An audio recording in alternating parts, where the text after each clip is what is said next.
Hi everyone, in front of me I've got Honor 400 Pro and let me share with you how to change the screen timeout on this device.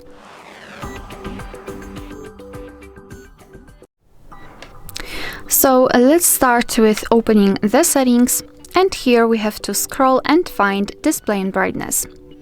Here let's scroll down and localize this sleep option. Let's tap on it, and here we've got some options from which we can choose. At the top we've got relatively short options like 15 or 30 seconds, and at the bottom we've got the longest, which is 10 minutes.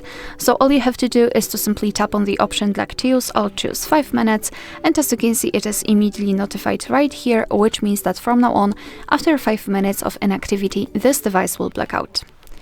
Alright, so that will be all. Thank you so much for watching. Please hit the subscribe button and leave the thumbs up.